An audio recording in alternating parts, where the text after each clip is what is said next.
நாமத்திற்கும் மிக மேலான நாமம் இயேசுவின் நாமமே.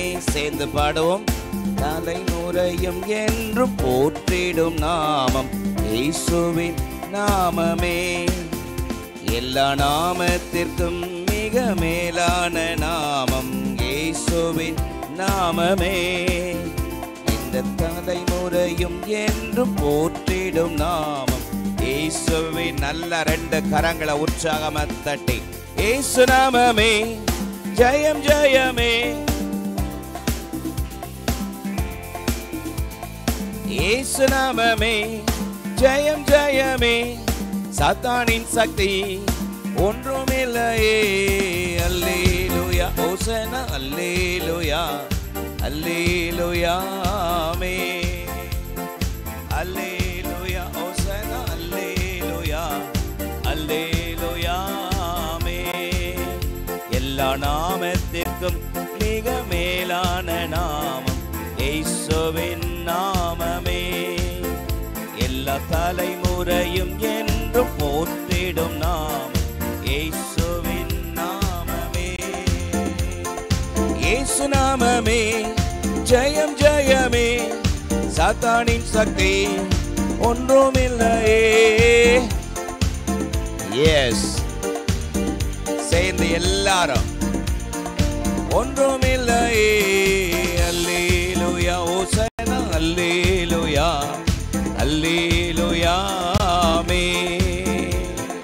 அல்லேலூயா ஹோசனா அல்லேலூயா அல்லேலூயா ஆமென். பாவத்திலிருந்து ரட்சித்ததே இயேசுவின். பாவத்திலிருந்து ரட்சித்ததே இயேசுவின் நாமமே. நித்திய நரகத்திலிருந்து விடுவித்ததே கிறிஸ்தேசுவின் நாமமே. நித்திய நரகத்திலிருந்து விடுவித்ததே கிறிஸ்தேசுவின் இயேசு நாமமே. இயேசு நாமமே ஜெயம் ஜெயமே. ஒன்றுமில்லையே இயேசு நாமமே. சேர்ந்து பாடுவோம். சாத்தானின் சக்தி ஒன்றுமில்லையே. அல்லேலூயா ஹோசனா அல்லேலூயா அல்லேலூயா ஆமென். அல்லேலூயா.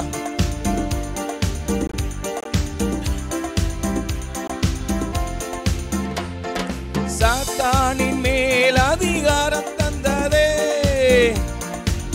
நாமமே. சாத்தானின் மேல் அதிகாரம் தந்ததே இயேசுவின். சத்ரு கோட்டைகளை தகர்ந்தெறிந்திட்டதே கிறிஸ்தேசுவின் நாமமே. ஆமென்.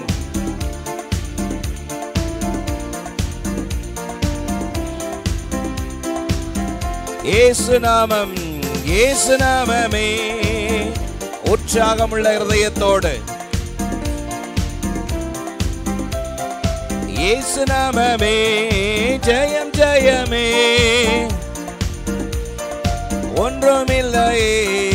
அல்லேலூயா ஹோசனா அல்லேலூயா அல்லேலூயா ஆமென். அல்லேலூயா ஹோசனா அல்லேலூயா அல்லேலூயா ஆமென். எல்லா நாமத்திற்கும் மிக மேலான நாமம் இயேசுவின் நாமமே. எல்லா தலைமுறையும் என்றும் போற்றிடும் நாமம் இயேசுவின் நாமமே. எல்லா நாமத்திற்கும் மிக மேலான நாமம். எல்லா தலைமுறையும் என்றும் போற்றிடும் நாமம் இயேசுவின் நாம. இயேசு நாமமே இயேசு நாமமே. சாத்தானின் சக்தி இயேசு நாமமே. பாடுவோம். சாத்தானின் சக்தி ஒன்றுமில்லையே. அல்லேலூயா ஹோசனா அல்லேலூயா அல்லேலூயா ஆமென் அல்லேலூயா ஓசனா அல்லேலூயா சரீர வியாதிகளை குணமாக்குதே இயேசுவின் நாமமே சரீர வியாதிகளை குணமாக்குதே தொல்லை கஷ்டங்கள் அனைத்தையும் நீ கேட்டதே கிறிஸ்துவின் நாமமே தொல்லை கஷ்டங்கள் அனைத்தையும் நீ கேட்டதே கிறிஸ்துவின் நாம இயேசு நாமமே இயேசு நாமமே சாத்தானின் சக்தி பாடுவோம் இயேசு நாமமே ஆமென் சாத்தானின் சக்தி அல்லேலூயா ஓசனா அல்லேலூயா அல்லேலூயா ஆமென் அல்லேலூயா ஓசனா அல்லேலூயா அல்லேலூயா ஆமென் இயேசு நாமமே இயேசு நாமமே சாத்தானின் சக்தி ஒன்றுமில்லையே நாமமே ஜெயம் ஜெயமே சாத்தானின் சக்தி ஒன்றுமில்லையே அல்லேலூயா ஓசனா அல்லேலூயா அல்லேலூயா ஆமென் அல்லேலூயா ஓசனா அல்லேலூயா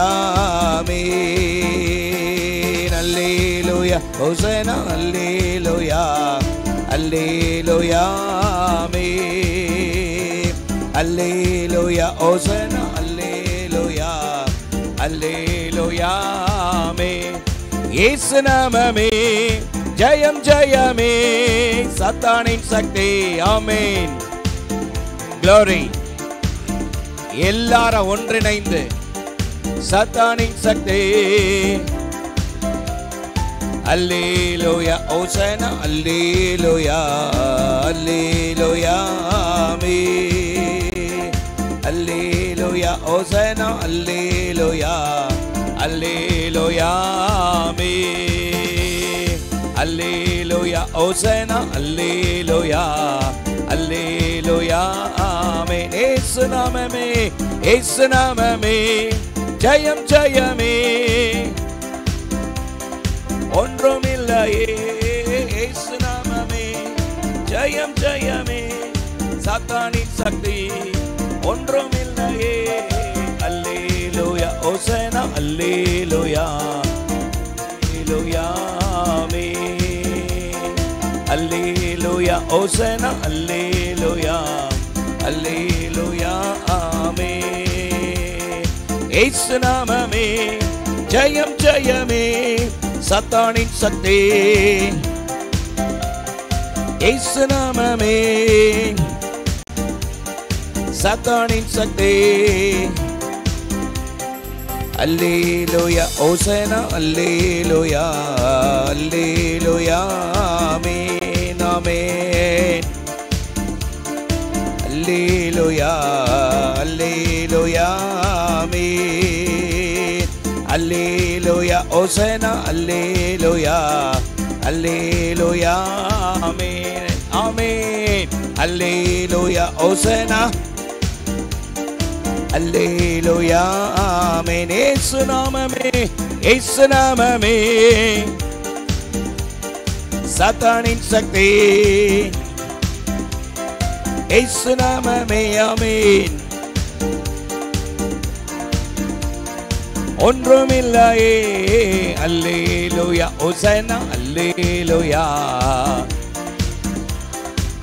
glory ஆமென் அல்லேலூயா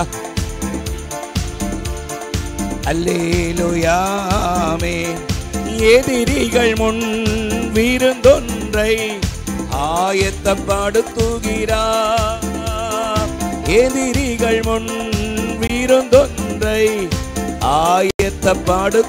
ஆயத்தப்படுத்துகிறார் என் தலையை எண்ணெயினால் அபிஷேகம் செய்கின்றார் என் தலையை எண்ணெயினால் அபிஷேகம் செய்கின்றார். குறைவில்லையே குறைவில்லையே, ஆண்டவரை தேடுவோர்க்கு குறைவில்லையே குறைவில்லையே குறையில்லையே, ஆண்டவரை தேடுவோர்க்கு குறையில்லையே. சிங்கக்குட்டிகள் பட்டினி கிடக்கும், ஆண்டவரை தேடுவோர்க்கு குறையில்லையே. ஆமென். S, wonderful. ஆத்துமாவை தேற்றுகிறார், ஆவியை பொழிகின்றார். ஆத்துமாவை தேற்றுகிறார், ஆவி பொழிகின்றார். ஜீவனுள்ள நாட்களெல்லாம் கிருபை என்னை தொடரும். ஜீவனுள்ள நாட்களெல்லாம் கிருபை என்னை தொடரும். சிங்கக்குட்டிகள் பட்டினி கிடக்கும், ஆண்டவரை தேடுவோர்க்கு குறையில்லையே. சிங்கக்குட்டிகள் பட்டினி கிடக்கும், ஆண்டவரை தேடுவோர்க்கு குறையில்லையே குறையில்லையே குறையில்லையே, தேடுவோர்க்கு குறையில்லையே. ஆமென். குறையில்லையே, ஆண்டவரை தேடுவோர்க்கு குறையில்லையே. சிங்கக்குட்டிகள் பட்டினி கிடக்கும். S, glory. சிங்கக்குட்டிகள் பட்டினி கிடக்கும், க்ளோரி. தேடுவோர்க்கு குறையில்லையே. என் தேவன் தம்முடைய மகிமையின் செல்வத்தினார், என் தேவன் தம்முடைய மகிமையின் செல்வத்தினார் குறைகளை கிறிஸ்துவுக்குள் நிறைவாக்கி நடத்திடுவார். குறைகளை கிறிஸ்துவுக்குள் நிறைவாக்கி நடத்திடுவார். குறையில்லையே குறையில்லையே, ஆண்டவரை தேடுவோர்க்கு குறையில்லையே குறையில்லையே. ஆமென். ஆண்டவரை தேடுவோர்க்கு குறையில்லையே குறையில்லையே, க்ளோரி. ஆண்டவரை தேடுவோர்க்கு குறையில்லையே. ஐயா வாழ்க, உயர்த்துவோம் உம் நாமம் வாழ்க. ஐயா வாழ்க வாழ்க வாழ்க வாழ்க, ஒன்று சேர்ந்து ஐயா வாழ்க. பூமியின் குடிகளே, கர்த்தரை கெம்பீரமாய் பாடுங்கள் என்று வேதம் சொல்லுகிறது. வாழ்க உம் நாமம் வாழ்க, ராஜாதி ராஜா, கர்த்தாதி கர்த்தா, எப்போதும் இருப்பவர், இனிமேலும் வருபவர், ராஜாதி ராஜா, கர்த்தாதி கர்த்தா, எப்போதும் இருப்பவர், இனிமேலும் வருபவர். உன்னதத்தில் தேவனுக்கே மகிமை உண்டாகட்டும், சொல்லுவோம். உன்னதத்தில் தேவனுக்கே மகிமை உண்டாகட்டும், இந்த பூமியிலே சமாதானமும் பிரியமும் உண்டாகட்டும், இந்த பூமியிலே சமாதானமும் பிரியமும் உண்டாகட்டும். வாழ்க ஐயா வாழ்க வாழ்க, உம் நாமம் வாழ்க. உயர்த்துவோம் ஐயா வாழ்க வாழ்க வாழ்க வாழ்க, உம் நாமம் வாழ்க. ஐயா வாழ்க வாழ்க, உம் நாமம் வாழ்க. ஐயா வாழ்க வாழ்க, உம் நாமம் வாழ்க. எளிமையான எங்களை என்றும் நினைப்பவரே, எளிமையான எங்களையே என்றும் நினைப்பவரே, எங்கள் ஒளிமயமே துணையாளரே, உள்ளத்தின் ஆறுதலே, எங்கள் ஒளிமயமே துணையாளரே, உள்ளத்தின் ஆறுதலை சேர்ந்து ஐயா வாழ்க,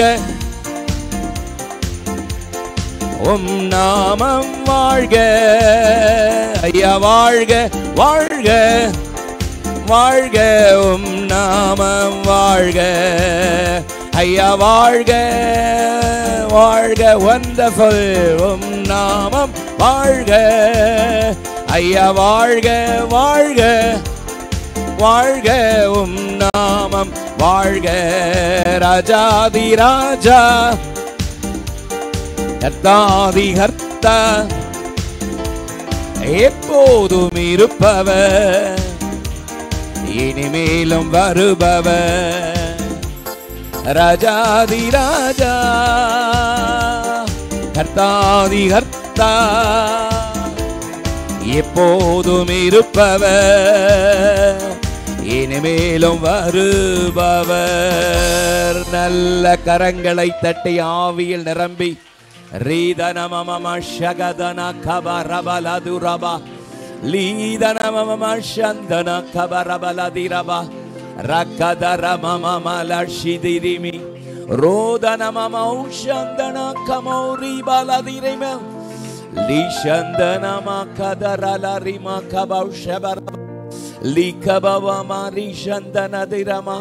ஹல்லேலூயா, mighty God, ஹல்லேலூயா. தேவ பிரசன்னம் இந்த இடம் முழுவதும். ரெண்டு கரங்களை உயர்த்தி கண்களை மூடி ஐயா வாழ்க வாழ்க, நாமம் வாழ்க, ஐயா வாழ்க, இணைந்து வாழ்க, உம் நாமம் வாழ்க. ஹல்லேலூயா, mighty God, mighty Jesus. இந்த காலை உபவாச ஜெப வேளை தேவனுடைய சன்னிதானத்திலே நாம் ஒன்று கூடி வரும்படி கர்த்தருடைய ஆவியானவர் நமக்கு பாராட்டின இந்த கிருபைகளை நினைத்து நல்ல உற்சாகமுள்ள இருதயத்தோடு ஹல்லேலூயா, mighty God, mighty Jesus, உம்முடைய நாமத்தை உயர்த்துகிறோம். ஹல்லேலூயா, mighty God, Jesus, உமக்கு நன்றி ஆண்டவரே. இந்த காலை வேளையில உம்முடைய சன்னிதானத்திலே நாங்கள் வந்து நிற்கிறோம். Thank you Jesus.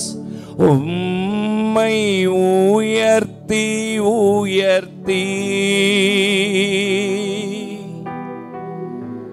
உள்ளம் மகிழுதையா,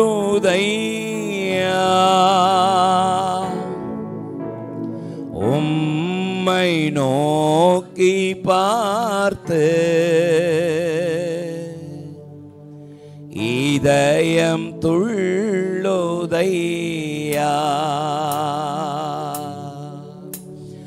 உம்மை உயர்த்தி உயர்த்தி உள்ளம் மகிழுதையா. உயர்த்தலாமா? உம்மை நோக்கி பார்த்து இதயம் துள்ளுதையா, உம்மை உயர்த்தி உம்மை உயர்த்தி உயர்த்தி சேர்ந்து பாடுவோம். உள்ளம் மகிழுதையா, உம்மை நோக்கி பார்த்து இதயம் துள்ளுதையா.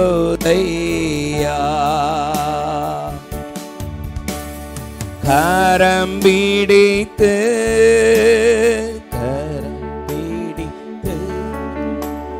நடத்துகிறீர்,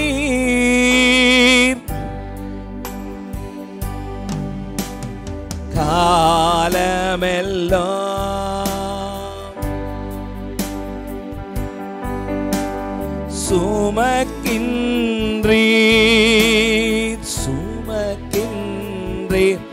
நன்றி. சேர்ந்து சொல்வோம் எல்லாரும். நன்றி இயேசுவே, நன்றி, எல்லாவற்றுக்காக நன்றி. நன்றி. உம்மை உயர்த்தி உயர்த்தி எல்லாவற்றுக்காக நன்றி சொல்லுங்க. உள்ளம் மகிழுதையா,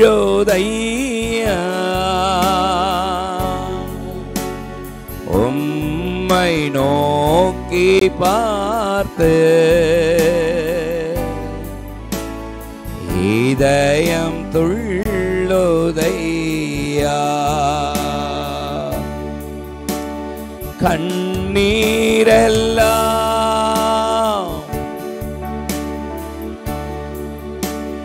துடைக்கின்றீர்,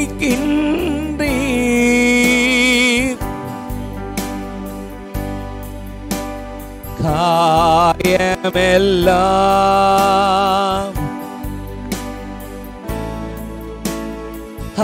ஆற்றுகிறீர்.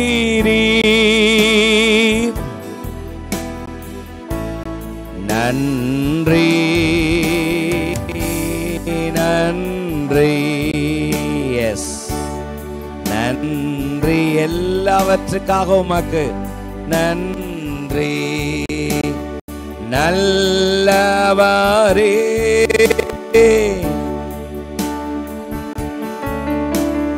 வல்லவரே,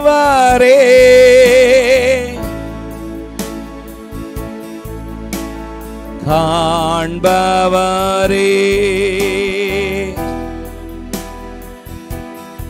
என்னை காப்பவரே,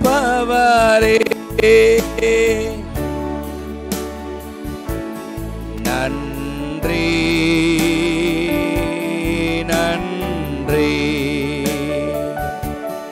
நன்றி.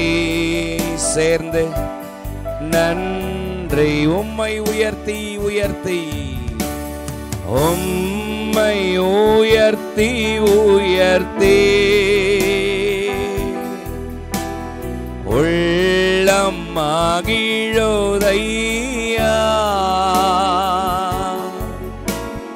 உம்மை நோக்கி பார்த்து இதயம் துள்ளுதையா.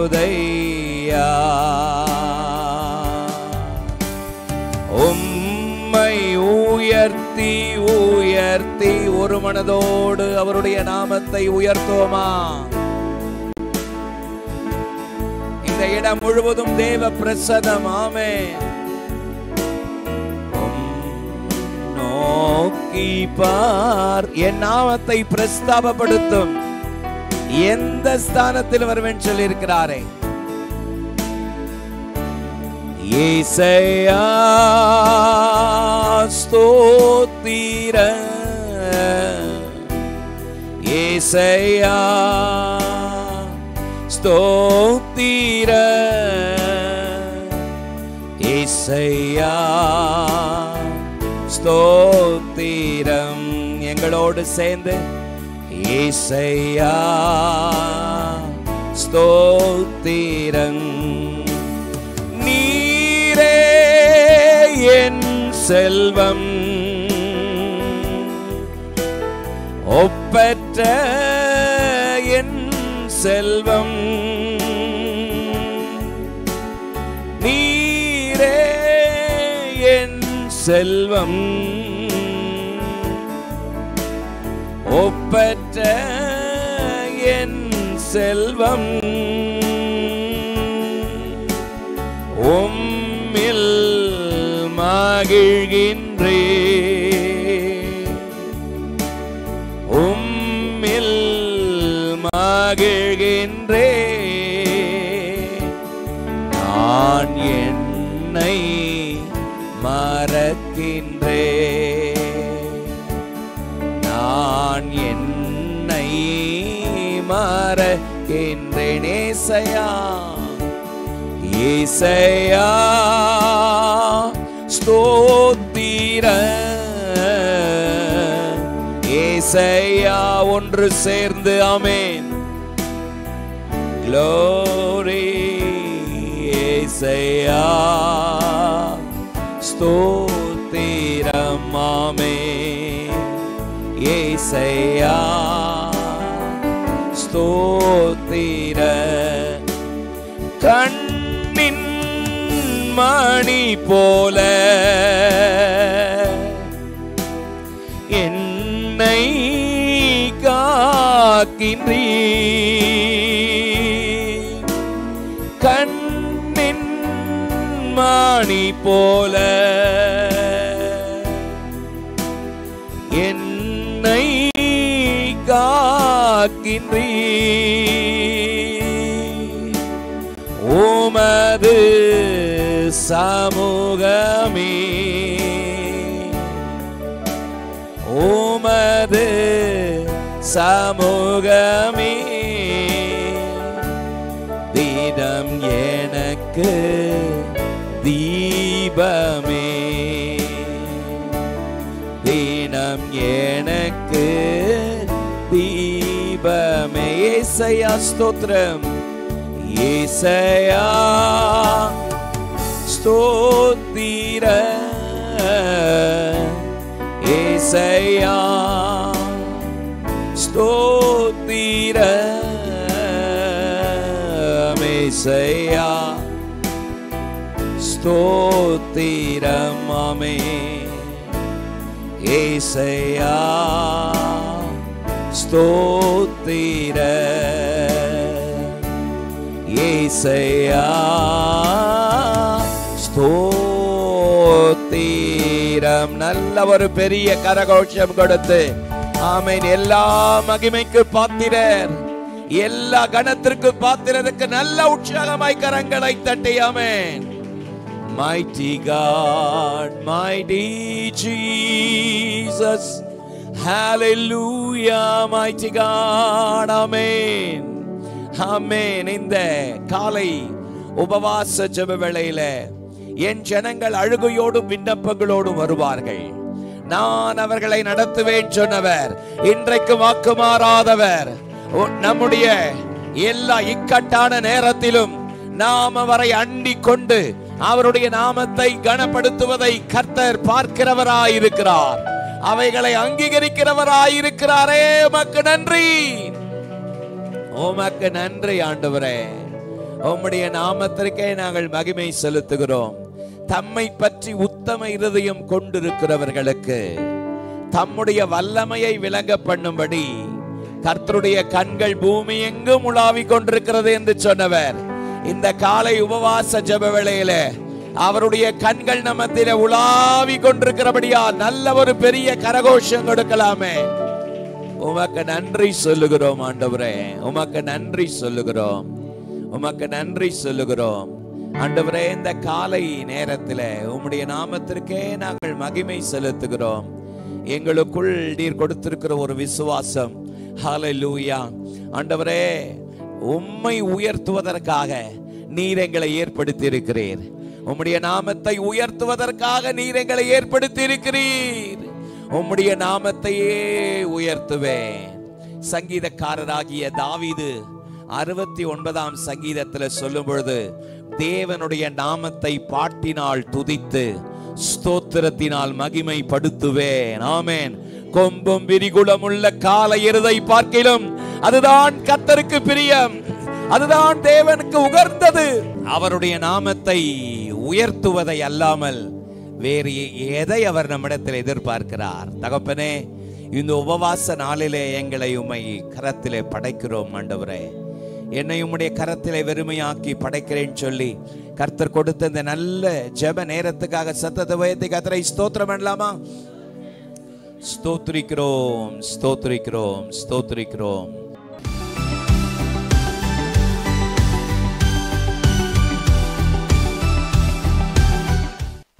இந்த நாளிலும் கொஞ்ச நேரம் கர்த்தருடைய ஜெபத்தை இப்படி ஆரம்பிச்சாங்க. என் நாமம் தரிக்கப்பட்ட என் ஜனங்கள் தங்களை தாழ்த்தி ஜெபம் பண்ணி என் முகத்தை தேடி தங்கள் பொல்லாத வழிகளை விட்டு திரும்பினால் அப்பொழுது பரலோகத்தில் இருக்கிற நான் கேட்டு அவர்கள் பாவத்தை மன்னித்து அவர்கள் தேசத்திற்கு சேமத்தை தருவேன் என்ற அந்த வார்த்தை என்னை உற்சாகப்படுத்தியது. ஏன்னா இன்றைக்கி நான் பேச போகிற தலைப்பு நம்முடைய வழிகள் எப்படி இருக்குன்றத குறித்து தான் கொஞ்சம் தியானிக்க போகிறோம். இங்கே தெளிவாக ஆண்டவர் சொல்கிறாரு இந்த வசனத்தில், என் நாமம் தரிக்கப்பட்ட என் ஜனங்கள். அதாவது அழகாக நம்மை குறித்து அங்கே பேசியிருக்கார் பாருங்க. கிட்டத்தட்ட ஒரு 3000 வருஷத்துக்கு முன்னால் என் நாமம் தரிக்கப்பட்ட என் ஜனங்கள் என்ன செய்யணுமா? தங்கள் பொல்லாத வழிகளை விட்டு திரும்பினால். ஆச்சரியமாக இருக்குல்ல? அவருடைய பிள்ளைகளை குறித்து, என் ஜனங்களை குறித்து அவர் கொடுக்குற சாட்சி பார்த்தீங்களா? 2 நாளாகமம் 7:14. இப்போ நான் படிச்சிட்டேன்ல, நீங்கள் படிக்க வேண்டாம். ஏன்னா நான் தான் படிச்சிட்டேனே. தங்கள் பொல்லாத வழிகளை விட்டு திரும்பினால். அப்போ நான் என்ன அர்த்தம்? என்னை கொஞ்சம் நடுங்க செய்தது இந்த வார்த்தை.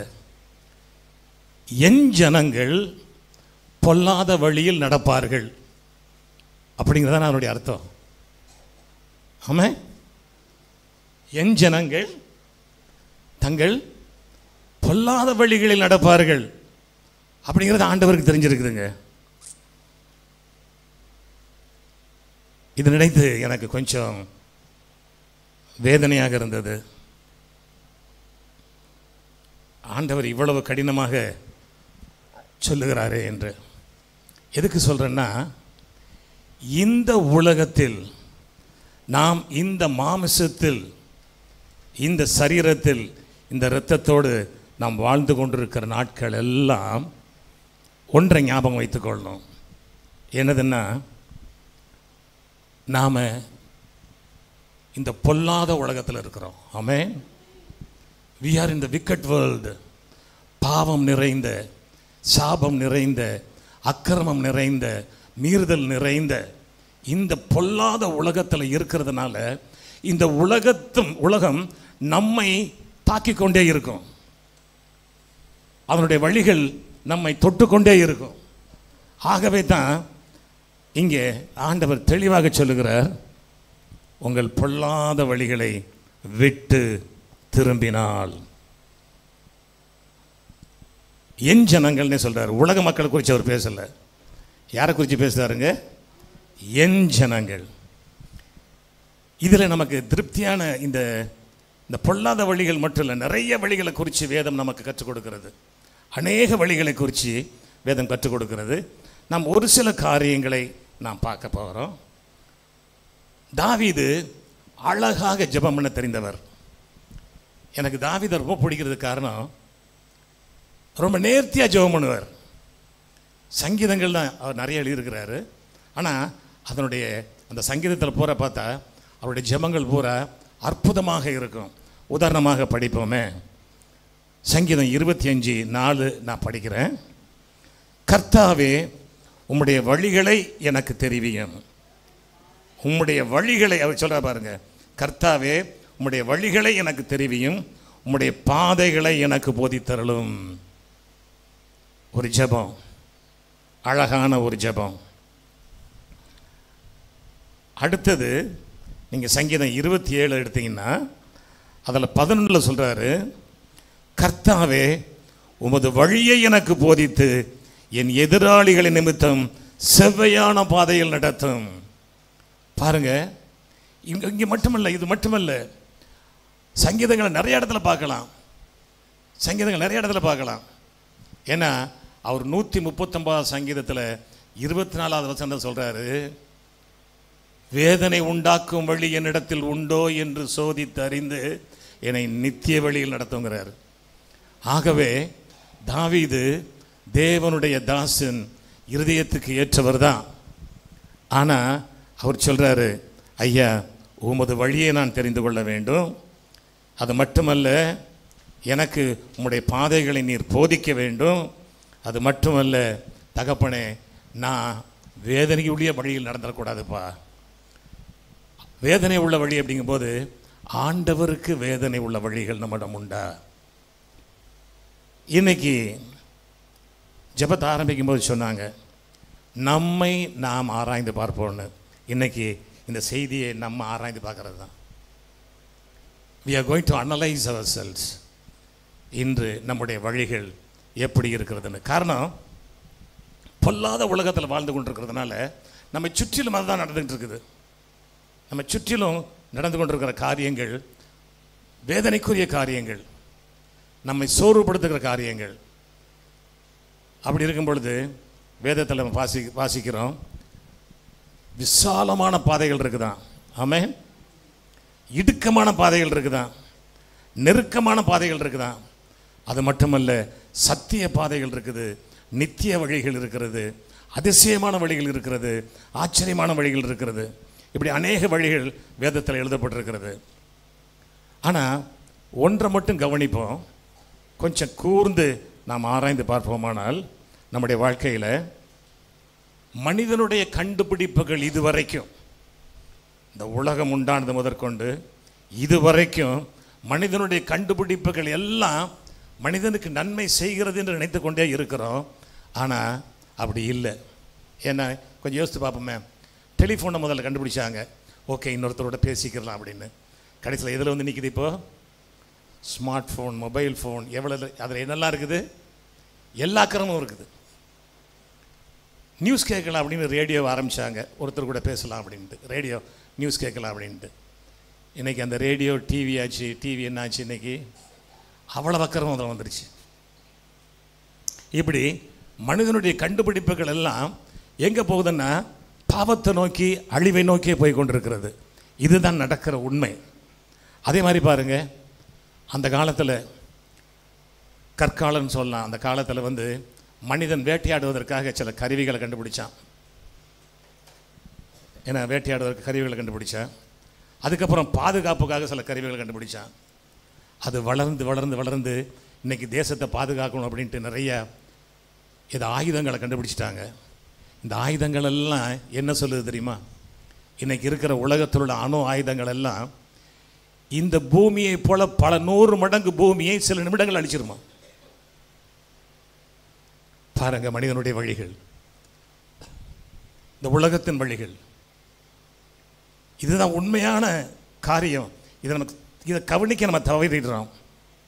இதனுடைய அதாவது மனிதனுடைய கண்டுபிடிப்புகள், மனிதனுடைய வழிகள் எல்லாம் எங்கே போய்கிட்டு இருக்குன்னா அழிவை நோக்கி, அழிவை நோக்கி ஒவ்வொருவரையும் நடத்தி கொண்டு இருக்கிறது.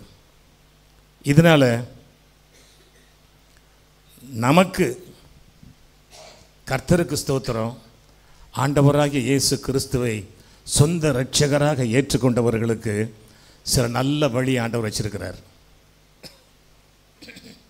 ஆமென். சில நல்ல வழிகள் ஆண்டவர் வச்சிருக்கிறார். ஏன்னா சங்கீதம் 32:8 ஆண்டவர் சொல்கிறாரு, நான் உனக்கு போதித்து நீ நடக்க வேண்டிய வழியை உனக்கு காட்டுவேன், உன்மேல் என் கண்ணை வைத்து உனக்கு ஆலோசனை சொல்லுவேன். ஹல்லேலூயா. இது இந்த பொல்லாத வழிகளை விட்டு திரும்புறதுக்கு, ஏன்னா இந்த உலக வழிகளை விட்டு திரும்புவதற்கு, மரண வழிகளை விட்டு திரும்புவதற்கு ஆண்டவர் சில வழிகளை வைத்திருக்கிறார். அதை நாம் கண்டுகொள்ள வேண்டும். அதுதான் முக்கியம். அதை நாம் கண்டுகொள்ள வேண்டும். ஏன்னா அழகாக சொல்லுகிறார் அல்லவா தாவீது சொல்லும் பொழுது, கர்த்தாவே உமது வழியை எனக்கு போதித்து என் எதிராளிகள் நிமித்தம் செவ்வையான பாதையில் என்னை நடத்தும் அப்படின்னு சொல்கிறார் இல்லையா 27:11. ஏன் அப்படின்னா, இந்த பூமியில் தாவீது வாழ்ந்த காலத்தில் அவருக்கு மாம்சிகமான எதிராளிகள் இருந்திருக்கலாம். ஆனால் இன்னைக்கு நம்மளை பொறுத்தளவில் ஆவிக்குரிய எதிரி தினமும் ஆக்டிவாக இருக்கிறான். ஆமென். ஆவிக்குரிய எதிரி நமக்கு எதிராக எப்போவுமே சுறுசுறுப்பாக இருக்கிறான். ஆகவே தான் நாம் கர்த்தருடைய வழிகளை சரியாக அறிந்து கொள்ள வேண்டும்.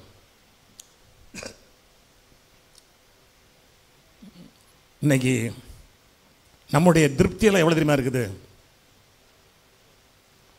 இன்றைக்கி கிறிஸ்துவில் நமக்கு ஞாயிற்றுக்கிழமை சர்ச்சுக்கு வரோம், ஃப்ரைடே ஃபாஸ்டிங் ப்ரேயர் வரோம், ஜெபத்தில் கலந்து கொள்கிறோம். அதுக்கப்புறம் இந்த உலகத்தில் போயிடுறோம். இந்த உலகத்துக்குள்ள போனதுக்கப்புறம் இன்னைக்கு பொறுத்தளவில், அதாவது நான் ஆதி திருச்சபை நாட்களையும் இன்றைய நாட்களையும் கொஞ்சம் அப்படியே மெடிடேட் பண்ணேன். அப்போ தான் சில காரியங்களை கண்டுபிடித்தேன். என்ன நடக்குதுன்னா, இன்னைக்கு எத்தனை பேர் நாம் ஆண்டவருடைய வருகைக்காக காத்துட்ருக்குறோம்? இந்த நாளில் ஆண்டவர் வர வேண்டும் என்ற தாகத்தோடு எத்தனை பேர் இருக்கிறோம்? நம்முடைய தாகம் இன்று ஆண்டவர் வந்தால் அவரோடு கூட நான் போகணும் அப்படிங்கிற எண்ணத்தில் இருக்கிறோமா? அல்லது எனக்கு ஒரு வீடு வேணும், எனக்கு ஒரு காரு வேணும், என் பிள்ளைகளுக்கு நல்ல படிப்பு வேணும், என் பிள்ளைகளுடைய வாழ்க்கையில் இதெல்லாம் நடக்கணும், இதுக்காக ஓடிக்கிட்டு இருக்கிறோமா? யோசித்து பாருங்க. நம்முடைய, அதாவது நாம் ஆண்டவரை எதற்காக பயன்படுத்துகிறோம் என்பதை யோசித்து பார்க்கும்போது கொஞ்சம், ஏன்னா பவுல் எழுதும் பொழுது திரும்ப திரும்ப எழுதுறாரு. என்ன எழுதுறாரு? அதாவது அவர் வருகையில் நாம் எடுத்துக்கொள்ளப்படுவோம். 1 தெசலோனிக்கர் 4 எழுதுறாரு, 1 கொரிந்தியர் 15 எழுதியிருக்கிறார். எப்படின்னா உடனே மறுபடியும் பார்க்கப்படுவோம். அதில் எதை சொல்ல வர்றாருன்னா, அதில் அவர் அந்த நாட்களில் ஆண்டவருடைய வருகையை எதிர்பார்த்து கொண்டிருந்தாருங்க. 2000 வருடத்துக்கு முன்பாக அவர் சபையை உற்சாகப்படுத்தினது எப்படி? ஆண்டவர் இன்னைக்கு வந்துடுவார், ஆண்டவர் இப்போ வந்துடுவார், நம்ம புறப்பட்டுடலாம் அப்படின்னு. ஆனால் இன்னைக்கு நம்ம எங்கே இருக்கிறோம்? நம்முடைய நினைவுகள் எங்கே இருக்குது? அதாவது இன்னைக்கு நானும் என் குடும்பத்தாரும், நானும் என் பிள்ளைகளும், நானும் என் உடன்பிறப்புகளும், நானும் என் சகோதரர்களும், நாங்கள் எங்கே போய் கொண்டிருக்கிறோம்? எதை குறித்து நாம் யோசித்து கொண்டிருக்கிறோம்? வருங்காலத்தை குறித்து, வேலையை குறித்து, இதில் எந்த தவறுமே கிடையாது. வருமானத்தை குறித்து எந்த தவறுமே கிடையாது. வீடு வாங்குவதை குறித்து எந்த தவறுமே கிடையாது. ஆனால் நம்முடைய பிரியாரிட்டி எதில் இருக்குது? நம்முடைய பிரியாரிட்டி எதில் இருக்குது? அதனால தான் சொல்கிறாரு, அதனால தான் ஆண்டவர் அந்த 2 நாளாகமம் 7:14 என் ஜனங்கள் தங்கள் பொல்லாத வழிகளை விட்டுன்னு, என் ஜனங்கள் தங்கள் பொல்லாத வழிகளை. எனக்கு ஆச்சரியமாக இருந்தது அந்த வார்த்தை. ஏன்னா ஆண்டவர் அவருடைய வார்த்தைகளை அழகாக எழுதி வைத்திருக்கிறார். அவருடைய தீர்க்கதரிசிகள் மூலமாக, தாசர்கள் மூலமாக வேதத்தில் நமக்கு தெரியும். ஏசாயா 55:8-9 நானே படிக்கிறேன். என் நினைவுகள் உங்கள் நினைவுகள் அல்ல, உங்கள் வழிகள் என் வழிகளும் அல்லவென்று கர்த்தர் சொல்லுகிறார். பூமியை பார்க்கிலும் வானங்கள் எப்படி உயர்ந்திருக்கிறதோ அப்படியே உங்கள் வழிகளை பார்க்கிலும் என் வழிகளும், உங்கள் நினைவுகளை பார்க்கிலும் என் நினைவுகளும் உயர்ந்திருக்கிறது. யோசித்து பாருங்க, ஆண்டவருடைய வழிகள், நம்முடைய வழிகளை குறித்து ஆண்டவர் தெளிவாக இங்கே ஒரு பிக்சர் நமக்கு கொடுக்கிறார். நீ எதை யோசித்து கொண்டிருக்கிறாய்? இன்றைக்கு உனக்கு முக்கியமாக தெரிகிறது எது அப்படின்னு ஆண்டவர் நம்மளை பார்த்து கேட்கிறாருங்க. நம்ம என்ன சொல்லுவோம்? நம்ம என்ன சொல்லுவோம்? இப்போ எல்லாரும், உங்களுக்கு மட்டும் இல்லை செய்தி, எனக்கும் சேர்த்து தான் சொல்கிறேன். நம்ம என்ன சொல்லுவோம் இப்போ? அதாவது எனக்கு இது வேணும், அது வேணும், இதுதான் நம்மளுடைய டிமாண்டாக இருக்குது. இதுதான் நம்ம டிமாண்டாக இருக்குது. அதாவது நாம் எதற்கு முக்கியத்துவம் கொடுக்குறோம் அப்படிங்கிறது தான் மிக மிக மிக மிக அவசியம். இயேசு சொன்னார், பிதா சொல்லிட்டார். அப்படி இப்போ இயேசு சொல்கிறார் பாருங்க, மத்தேயு 7:13-14 சொல்கிறாரு, இடுக்கமான வாசல் வழியாய் உட்பிரவேசியுங்கள், கேட்டுக்கு போகிற வாசல் விரிவும் வழி விசாலமாய் இருக்கிறது, அதன் வழியாய் பிரவேசிக்கிறவர்கள் அநேகர். ஜீவனுக்கு போகிற வாசல் இடுக்கமும் வழி நெருக்கமுமாய் இருக்கிறது, அதை கண்டுபிடிக்கிறவர்கள் சிலர். அதை கண்டுபிடிக்கிறவர்கள் சிலர். ஆண்டவர் தெளிவாக சொல்லிட்டார். அங்கேயும் அவருக்கு நல்லா தெரியும் இதில் இதை எதற்காக இந்த வார்த்தையை சொல்லுகிறார் அவர். ஆண்டவர் இந்த வார்த்தையை சொல்லும் பொழுது மிகவும் மிகவும் மிகவும் கவனத்தோடு தான், அக்கறையோடு இந்த வார்த்தையை அவர் சொல்லுகிறார். ஏன்னா இந்த பூமியில் நாம் ஒரு இடத்துக்கு விட்டு ஒரு இடத்துக்கு போனோன்னு என்ன பண்ணுறோம்? இன்றைக்கி புதுசாக ஒரு ஏரியாவுக்கு போகிறோம் அப்படின்னா உடனே இப்போ எல்லோரும் என்ன பண்ணுறது, முதல்ல ஐயா உங்கள் லொக்கேஷன் மேப் அனுப்பிடுங்க அப்படின்னு கேட்குறோம். அல்லது ஜிபிஎஸ் போட்டு போயிடுறோம். இந்த ஊர்லேயே ஒரு 50 மைல் தூரம் அல்லது 25 மைல் தூரத்துக்கே நம்ம வழி கேட்டு சரியாக போகணுன்னு பார்க்குறோமே, பரலோகத்துக்கு போகிறதுக்கு சரியாக வழி பார்க்குறோமா? இந்த ஊரில் ஒரு 25 கிலோமீட்டர் ட்ராவல் பண்ணணுன்னாலே நமக்கு ஜிபிஎஸ் வேணுது, ஜிபிஎஸ் தேவைப்படுது. ஏன்னா பக்கத்து கிராமத்துக்கு போகணும், ஊருக்கு போகணுன்னா தேவைப்படுது. இல்லைன்னா என்ன ஆகுது, வழி மாறிடுச்சுன்னா கஷ்டப்படுறோம். இந்த உலகத்தில் நம்ம ரொம்ப ஜாக்கிரதையாக இருக்கணும்னு ஆசைப்படுறோம். எதுக்கெல்லாம்? இந்த உலகத்தில் நிறைய காரியங்களுக்கு. ஏன்னா இன்னும் ஜாக்கிரதையாக இருக்க வேண்டிய காரியங்கள் நிறைய இருக்கிறதுனால தான் ஆண்டவர் அந்த வார்த்தையை திரும்ப திரும்ப ஞாபகப்படுத்தினார் எனக்கு. அதாவது நம்ம நினைக்கிறோம் இந்த உலகம் நம்மை மேற்கொண்டு விடக்கூடாது. ஆனால் தினமும் இந்த உலகம் மேற்கொள்ள நம்மை விட்டு விடுகிறோம். நம்பர் 1. அடுத்தது, இந்த உலகத்தில் நம்ம விருப்பம் இல்லாமல் இல்லை, ஆசை இல்லாமல் இல்லை. நமக்கு நிறைய காரியங்கள் நம்ம தேடுறோம், இந்த உலகத்தின் காரியங்களை. அந்த ஒரு ஆசை இருக்குது. அடுத்தது உலகம், மாமிசம், பிசாசு இவைகளை மேற்கொள்ளணும் ஆசைப்படுறோம். உண்மையிலே அது உண்மையான காரியம், நிச்சயமாகவே நம்ம மேற்கொள்ளணும். இதில் ரொம்ப கேர்ஃபுல்லாக இருக்கணும். ஆனால்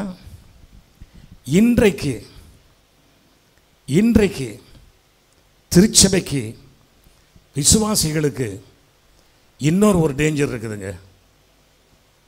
அதைத்தான் ஆண்டவர் மத்தேயு 7:15 தெளிவாக சொல்கிறார். என்ன சொல்கிறார்னா, கள்ள தீர்க்கதரிசிகளுக்கு எச்சரிக்கையாக இருங்கள். அவர்கள் ஆட்டுத்தோலை பொறுத்து கொண்டு உங்களிடத்தில் வருவார்கள், உள்ளத்திலோ அவர்கள் பட்சிக்கிற ஓநாய்கள். அதாவது நமக்கு, கிறிஸ்தவர்களாகிய நமக்கு வெளியில் மட்டும் இல்லை டேஞ்சர், உள்ளே இருக்குது. அதனால் ரொம்ப கேர்ஃபுல்லாக இருக்கணும் நம்ம வழியை பார்க்குறதுக்கு. ஏன்னா அதை குறித்து கொஞ்சம் தியானிப்போம். அப்போஸ்தலர் நடவடிக்கைகளில் 20 அதிகாரத்தில் தெளிவாக பவுல் சொல்லிட்டார். அதாவது வாசிக்க வேண்டாம், நானே வாசித்தரேனே.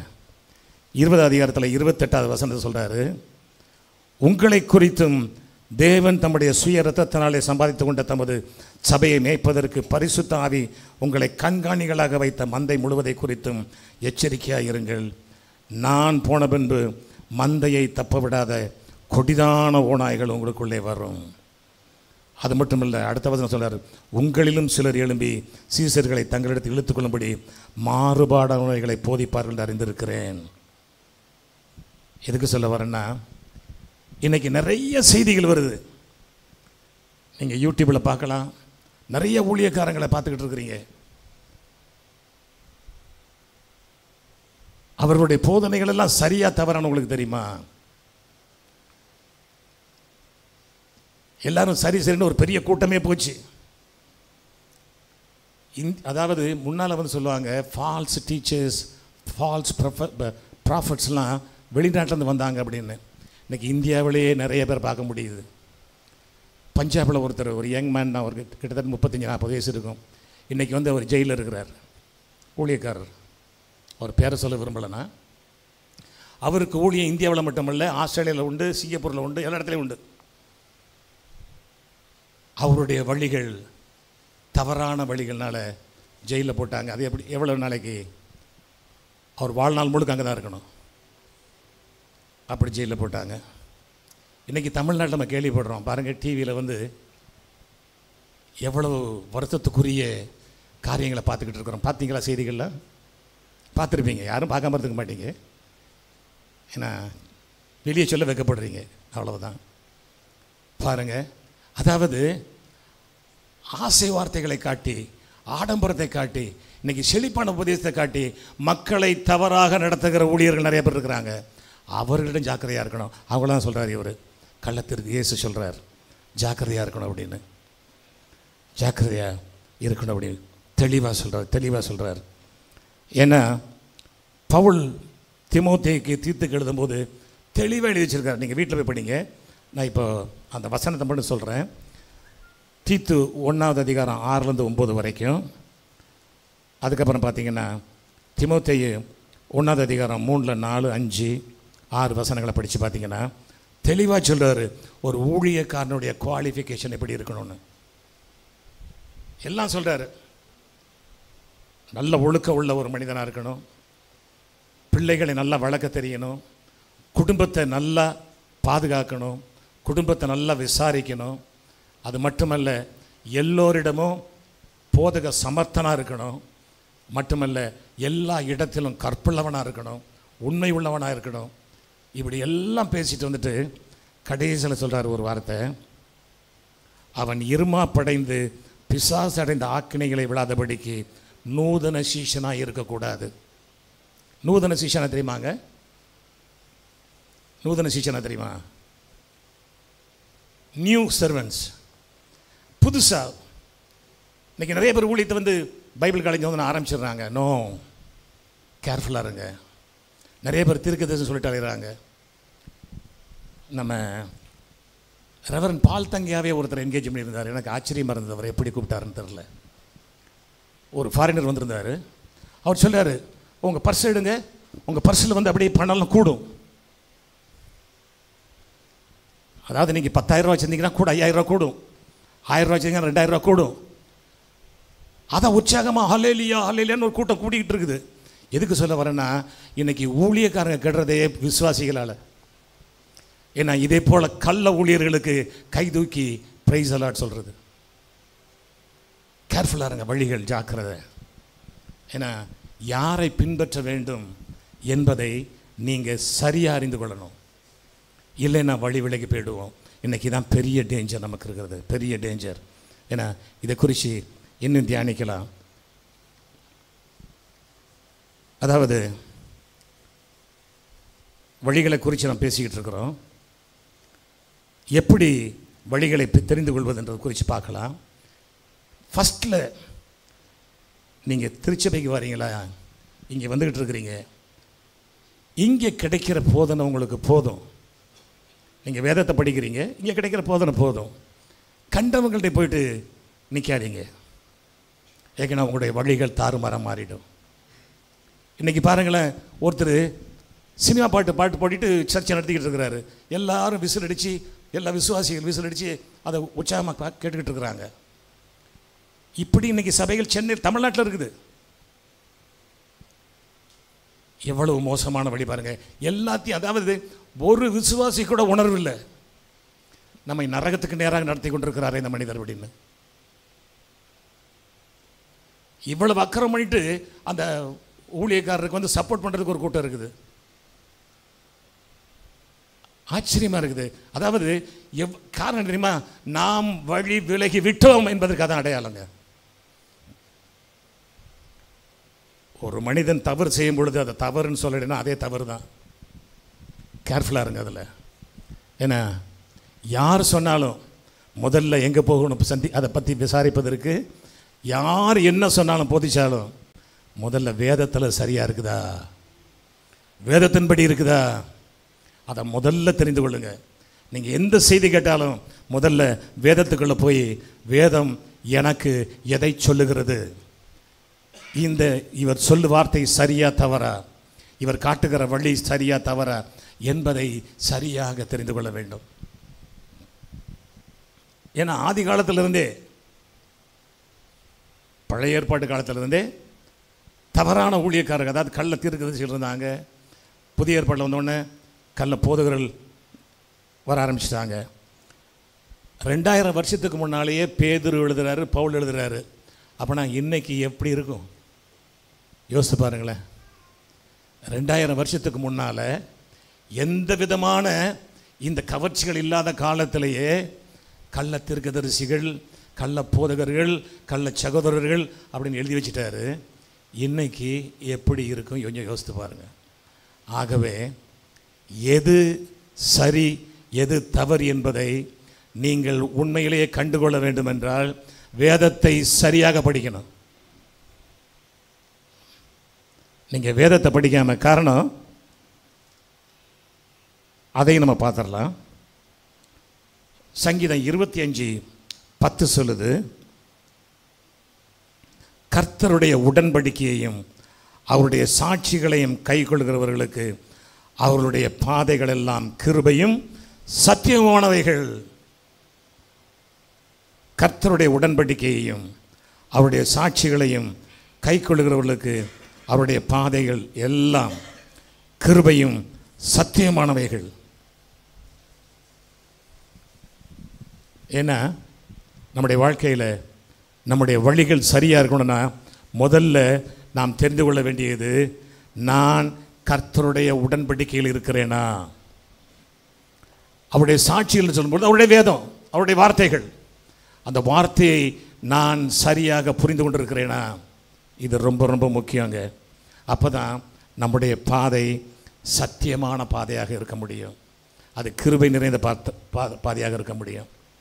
வேதத்தில் பார்க்குறோம், ஒரு குடும்பத்தை பற்றி பார்க்குறோம்.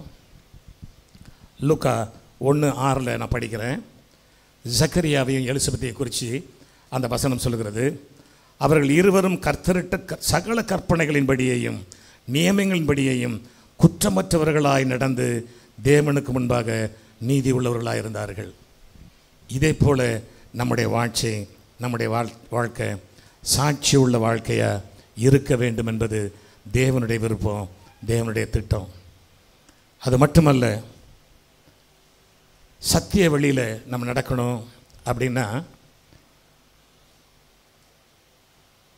சங்கீதம் 25:12 இப்படி சொல்லுகிறது, கர்த்தருக்கு பயப்படுகிற மனுஷன் எவனோ அவனுக்கு தாம் தெரிந்து கொள்ளும் வழியை போதிப்பார். கர்த்தருக்கு பயப்படுகிற மனுஷன் யாருங்க? கர்த்தருக்கு பயப்படுகிற மனுஷன்னா ஆண்டவர் வந்துட்டாரு ஐயோ ஐயோ அப்படின்னு பயப்படுறவங்க கிடையாது.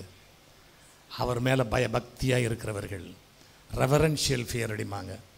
ரெவரன்ஸ், அந்த பயபக்தி, நம்ம எவ்வளவு தூரம் அந்த ரெவரன்ஸ் நமக்கு இருக்குது அப்படிங்கிறது கொஞ்சம் யோசித்து பார்க்கணும். ஆண்டவராகிய இயேசு கிறிஸ்து என்று சொல்லும் பொழுது நமக்குள் அது வெறும் வார்த்தையாக இருக்குதா, உணர்வாக இருக்குதா? ரெண்டுக்கு வித்தியாசம் இருக்குதுங்க.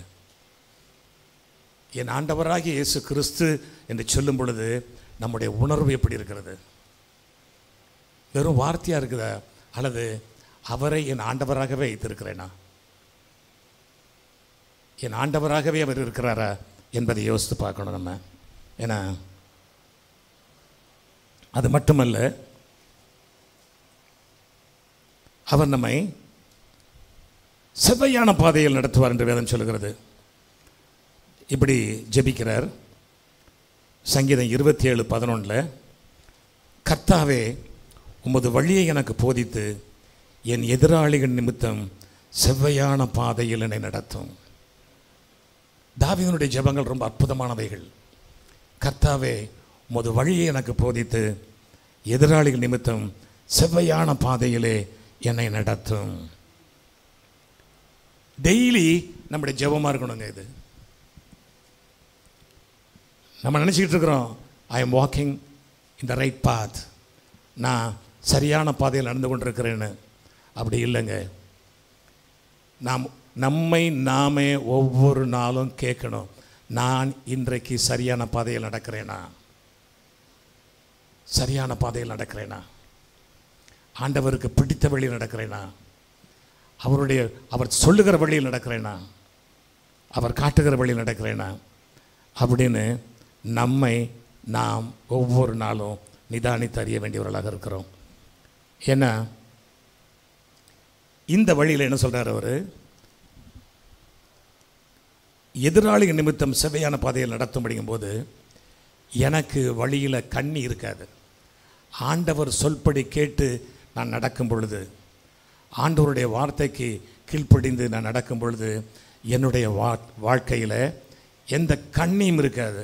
அது மட்டுமல்ல, இந்த வசனத்தினுடைய முழு விளக்கம் என்னன்னா, ஐயா நான் உம்முடைய வார்த்தைகளை கேட்க ஆயத்தமாக இருக்கிறேன். கர்த்தாவே உமது வழி எனக்கு போதித்து அப்படின்னு நிப்பாட்டிடாம அவர் போதிக்கிறத கேட்கறதுக்கு அவர் பாதத்தில் காத்திருக்கணும். ஆமென். அவர் போதிப்பார், அதை நம்ம கேட்குறோமா? அதுதான் முக்கியம். அவர் போதிக்கிறதுல அவர் பேசாத தெய்வம் அல்ல, அவர் கல்லோ மண்ணோ அல்ல. அவர்கிட்ட கேட்குறவங்கள்ட்ட அவர் தெளிவாக பேசுகிறவர் தான். ஆண்டவர் நம்மோடு நாம் எவ்வளவு விரும்புகிறோமோ ஆண்டவர் என் கூட பேசுன்னு, அதை விட அதிகமாக அவர் நம்மோடு பேச விரும்புகிறார். ஆமென். அவர் பிள்ளைகளோடு பேச விரும்புகிறார். ஆனால் நாம் செவி கொடுக்கிறோமா அவருக்கு? நம்முடைய ஜெபம் எப்படி இருக்குது பாருங்கள். 15 நிமிஷம், 20 நிமிஷம், 1 மணி நேரம் இருக்கட்டுமே, ஜெபிச்சு முடி செஞ்சு போயிடுறோம். நிறைய கேட்குறோம் அவர்கிட்ட. ஆண்டவரே அதை தாங்க இதை தாங்க எல்லாம் கேட்குறோம். கேட்டு முடிச்சு என்ன பண்ணுறோம்? இயேசுவின் நாமத்தினாலே ஆமென், என் ஆத்துமாவே கர்த்தரை ஸ்தோத்திரி, முடிஞ்சு போச்சு. அவர் பாதத்தில் காத்திருந்து, ஆண்டவரே நீர் சொல்கிற வார்த்தையை என்னைக்காவது காத்திருக்கிறோமா? அவர் வழிகளை தெரியணும்னா அவர் பாதத்தில் காத்திருக்கணுங்க. ஆமென். கர்த்தருக்கு காத்திருக்கிறவர்கள் தான் பாக்கியவான்கள். உன் வழியை அவரிடம் ஒப்பு கொடுத்து,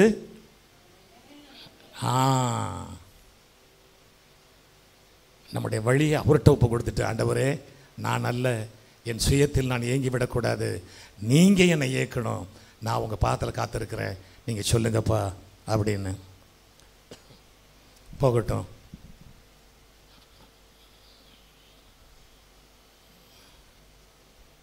அடுத்தது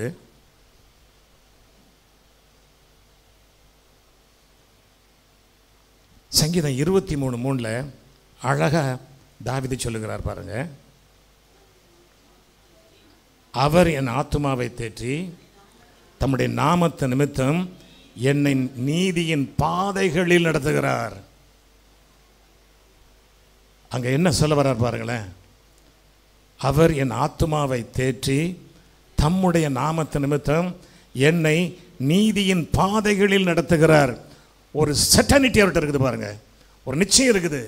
நான் நடக்கிற பாதை என் தேவன் காட்டுகிற பாதை அப்படின்னு ஒரு நிச்சயம் அவர்கிட்ட இருக்குது. நான் அந்த பாதையில் நடக்கிறேன். எப்போ இந்த பாதையில் அப்படி நடக்க முடியும்னா, எப்போ நடக்க முடியும் அப்படி? அதுக்கு முந்தின 2 வசனங்களும் சொல்லுறது, கர்த்தர் என் மேய்ப்பராய் இருக்கிறார், நான் தாழ்ச்சி அடையேன். அவர் என்னை புல்லுள்ள இடங்களில் மேய்த்து அமர்ந்த தண்ணீர் அண்டைக்கு போய் விடுகிறார். அதாவது தாவீது என்ன சொல்றாருன்னா அந்த வசனங்களில், நான் என்னை முழுமையாக அவரிடம் ஒப்பு கொடுத்துட்டேன். ஐ சரண்டர்ட் மை லைஃப். நான் என்னை முழுமையாக என் ஆண்டவருடைய கரத்தில் ஒப்பு கொடுத்து விட்டேன். நான் இனி நடக்க போறதில்லை. என்னை நடப்பிப்பவர் என் ஆண்டவராகிய இயேசு, என் தேவனாகிய கர்த்தர் என்ற ஒரு சரண்டரிங் நமக்கு தேவைங்க. நம்ம அர்ப்பணிக்காம கொள்ளாம ஆண்டவர் நம்ம நடத்தவே மாட்டார். அர்ப்பணமான ஒரு வாழ்வு வேணுங்க. ஆனால் நம்ம இன்னும் என்ன பண்ணிக்கிட்டு இருக்கிறோம்? உலகத்துக்கும் ஆண்டவருக்கும் அங்கே இங்கேயுமே கொடுத்துக்கிட்டு இருக்கிறோம் டைமை. ஏன்னா வேதம் சொல்லுகிறது, நீதிமொழிகள் 14:12, மனுஷனுக்கு செம்மையாய் தோன்றுகிற வழி உண்டு, அதன் முடிவோ மரண வழிகள்.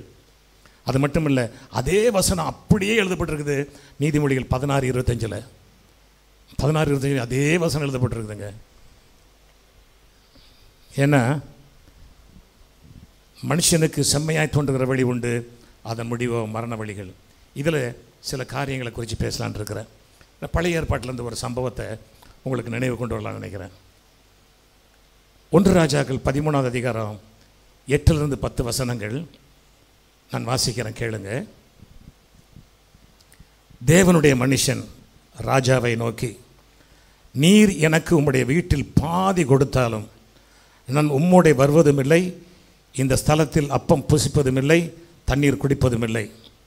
ஏனென்றால் நீ அப்பம் புசியாமலும் தண்ணீர் குடியாமலும் போன வழியாய் திரும்பாமலும் இருவென்று கர்த்தர் தம்முடைய வார்த்தையால் என கட்டளையிட்டிருக்கிறார் என்று சொல்லி அவன் பெத்தேலுக்கு வந்த வழியாய் திரும்ப போகாமல் வேறு வழியாய் போய்விட்டான். எதுக்கு சொல்கிறேன்னா, இந்த சம்பவம் உங்களுக்கு தெரியுமா? நானே உங்களுக்கு சொல்கிறேனே. யெரொபெயாம் என்ற ஒரு அரசன், சாலமோன் யூதாவை ஆண்டு கொண்டிருக்கிறார். யெரொபெயாம் 10 கோத்திரத்தை இஸ்ரவேல் ஆண்டு கொண்டிருக்கிறாப்புல. யெரொபெயாம் அப்படிங்கிறவர் சாலமோனுடைய மகன் ரெகொபெயாம் யூதாவை ஆண்டு கொண்டிருக்கிறான்.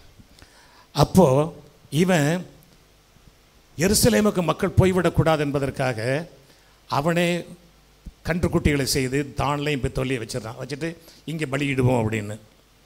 அப்போ அந்த இடத்துக்கு யூதாவிலிருந்து ஒரு தீர்க்கதரிசி வரார். அதை தீர்க்க சொல்கிறாரு, இன்றைக்கு நான் சொல்கிற அடையாளம் நடக்கும். யோசியா என்ற ஒரு மன்னன் வருவான், அப்போ இந்த பலிபீடத்தெல்லாம் உடைப்பான் அப்படின்னு சொன்ன உடனே அந்த பலிபீடம் வந்து உடஞ்சி சாம்பல் கீழே விழுது. உடனே அந்த ராஜா சொல்கிறான், இவனை அரெஸ்ட் பண்ணுங்கப்பான்னு கையை நீட்டுறான். கை அப்படி நின்று போகுது. அப்போ அந்த ராஜா சொல்கிறான், எனக்காக ஜெபம் பண்ணு அப்படின்னு. ஜெபம் பண்ணுறாரு, சரியாக போகுது. அப்போ தான் சொல்கிறாப்புல அந்த ராஜா, என் கூட வந்து நீங்கள் சாப்பிடுங்க அப்படின்னு. சாப்பிடுங்கன்னு சொல்கிறாரு. என்ன நடக்குதுன்னா, இவர் முடியாதியான்னு போயிட்டார். ஆனால் என்ன நடக்குது, ஒரு கிழட்டு தீர்க்கதரிசி, ஒரு கிழவன், ஒரு தீர்க்கதரிசி வந்து இவரை திரும்ப கூப்பிடுறாரு.